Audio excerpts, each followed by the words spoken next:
Nigeria is a great country. Welcome to Nigeria. I'm familiar with Welcome to Nigeria project and now Welcome to Nigeria talk show on television. I think it's a very good program that will give Nigerians and non-Nigerians the basic information about Nigerians and the courtesies and culture and tourism opportunities in the country. If you see a Nigerian, that's Africa. If you see a Nigerian, that's what you get. Welcome to Nigeria.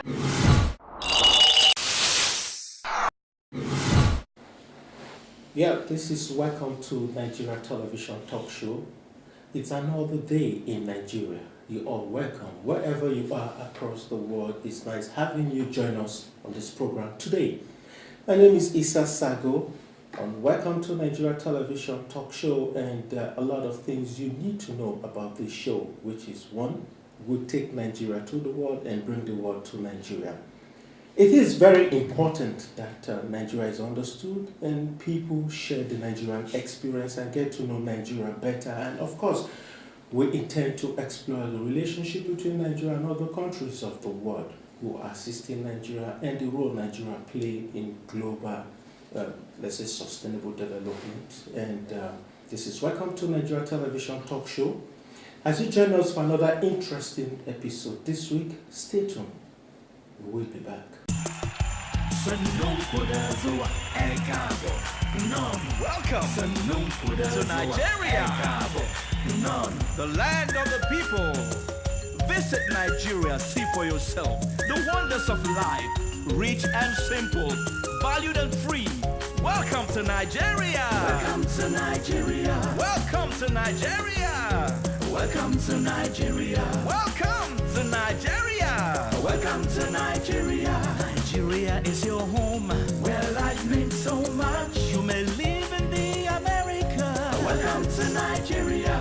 Europe or Asia. Welcome to Nigeria. Far Eastern Africa. Welcome to Nigeria. Nigeria is your home, the secret of Africa. Yeah, that's the real pleasure of being in this country, which is open, which is welcoming foreigners. It's not discriminating anyone. I had absolutely no doubt that I would not want to come to Nigeria. One of the most important things which was impressed me is the climate. When I was appointed here as a designated, I thought about it that it is humid for dry. I really enjoy food. If you come to me, to my house, especially because sometimes my wife and my kids travel, but when I'm alone especially, I always chop Nigerian. Nigerians that you meet and you socialize with, you'll be amazed how not different they are from you. Very, very sociable people. To a large extent, I think Nigerians are very much like Zimbabweans because they don't bother foreigners. They are very welcoming to foreigners. They never take advantage. Really, these examples of kindness and teamwork that were really encouraging and inspiring.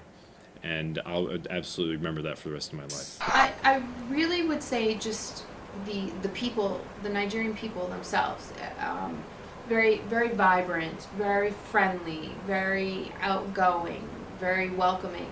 I really have a very positive image of Nigeria. Welcome back to the show. Welcome to Nigeria. It's nice having you today.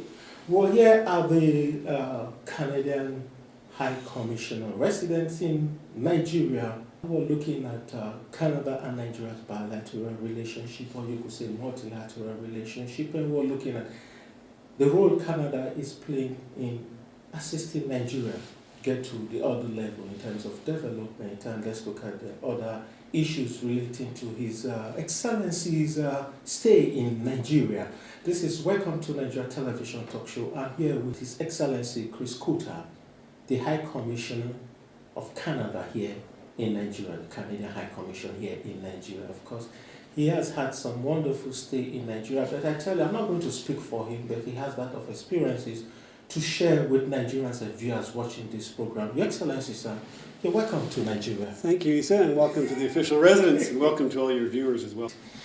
Your Excellency, sir, it is widely assumed across the world that Nigerians are not friendly people, in fact, not welcoming. Since your stay in the country, how has your relationship been? How has Nigeria reacted to you?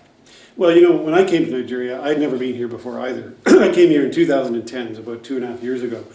And I was previously posted to Kenya, but Kenya's a very different country. And when I came here, I really didn't know what to expect. So one of the things that I quickly came to understand about Nigeria is that it is the most welcoming of countries. The people are welcoming, your civil society is welcoming, the government, your traditional rulers. It's really outstanding for the welcome. In fact, I even had made up for the entrance to the official residence a plate that says "You are welcome," because I think that is the key phrase of all Nigerians, and it genuinely meant. Some countries, it's a bit more formal. Here, I think it's a genuine feeling that, yes, you are welcome, and I've certainly been treated that way, as I know that the other Canadians have been as well. So in the 2.5 years that I've been here, I've had some terrific experiences, but wherever I've traveled in the country, and I've been to about 28 of your states, of the 36, it's the same across Nigeria, north, south, east, west. You're always welcome, and it's genuinely conveyed. Yeah, but if I may ask you, ordinarily, it's people tend to have this impression about Nigeria before they come. And when they come, they see something different. What was your impression before you came, and what is it now? Has anything changed? Yeah, I think you sum it up very well. People have still a fairly negative impression of Nigeria for a variety of reasons. First of all, people still are a little behind in their history. So people think of military dictatorship. Most of your first 50 years of independence, was under military rule. Of course, that gives a very bad name. Then you have the famous 419 scams. So I think everybody in Canada has probably got one of those at some point, an email message from Prince somebody or other lost at Heathrow, and if only they gave them $50,000 in their bank account number, they'd be fine. It tends to turn people off a little bit. And then the other factor is, it's just not that well known to Canadians. We don't have a very big diaspora in Canada. It's not like the UK or the US, where there are millions of people of Nigerian origin. We have a fairly small diaspora, so the country is a bit unknown to us. And what's unknown tends to be, sometimes a little bit off-putting to people. But certainly, I think once people get here, as you've rightly said, and we've had, in the last 6 months, we've had, of government visitors alone, 106 Canadian official visits. We've had 3 ministers. We've had a whole series of officials looking at everything from security to health and so on. And they all come away with the same impression. I really didn't know what I was getting into if I've come for the first time. I didn't know what Nigeria was all about. It's got a reputation for crime and insecurity. We've heard about, of course, the recent terrorism and so on. But they all come away with the same impression. It isn't like what I expected.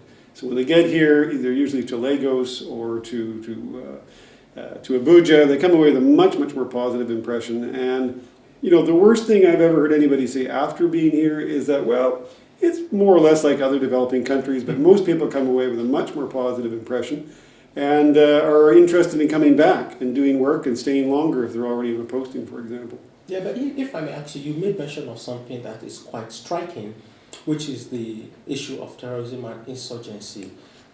As a developed country, as one of the world powers, what are you doing to help Nigeria curb this menace? Well, we've had a lot of experience, unfortunately, with combating terrorism because of our experience in Afghanistan most recently. We've been part of NATO. In fact, I was posted to NATO before coming here, so most of what we were doing was dealing with the terrorism in Afghanistan. We're trying to stabilize the country and help the people there develop their democracy. So we've had a lot of unfortunate experience, including a lot of Canadian casualties. Our military, even some of our diplomats who are working in Afghanistan, we've taken very serious losses there. So we do have some experience about the psychology of terrorism, about the roots of terrorism, about the effects of terrorism. And so when we hear about Boko Haram in Canada, we think here's another movement. It looks a little bit like the Taliban maybe in Afghanistan, same techniques, the use of the IEDs to kill people, indiscriminately killing civilians, innocent people, security forces as well, for an ideology that is extreme. and using religion as a blanket in which to cloak themselves, but most people would say this has nothing to do with religion. No religion preaches killing innocent people, that's for sure. So, they may use that as a cloak, but it's not the reality. So we do have some familiarity with it. Having said that, it's certainly a concern for Canada, and Canadians do worry if they come here, am I safe? There's no question about that. And in that regard, we would welcome steps taken to resolve the conflict in a peaceful way. In terms of what we're doing to assist the government on this, several things. First of all, a few months back in October, our foreign minister came here, met with your foreign minister, and we launched what we call a binational commission. And a binational commission is really the framework in which the two governments can sit down and talk about how they're going to work together. And so one of the things that they're going to work together on is cooperation in the field of security. And so we agreed, our minister agreed, that we would have security cooperation within 6 months. And in fact, we've done that. It was less than 6 months ago. We've signed an agreement, for example, with the Ministry of Agriculture to deal with biosafety, for example. We've had people come here and discuss with officials where we might go further in terms of training, for example. But we're not entirely preoccupied just with government-to-government relations on improving security. We know that security is much more than just that. So we also think that security is improved if the conditions that people live in are improving.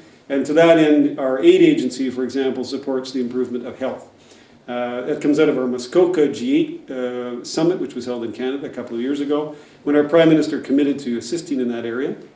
So we're working on maternal and child health, trying to improve people's quality of life. Your Excellency, you're talking about health. Now, that brings one thing into mind, which is the MDGs. Mm-hmm. That's the Millennium Development Goals and all that. And Mm-hmm. what is your active role in this area, linking your country's role and looking at the MDGs totally? What role is your country playing? That's a very good point.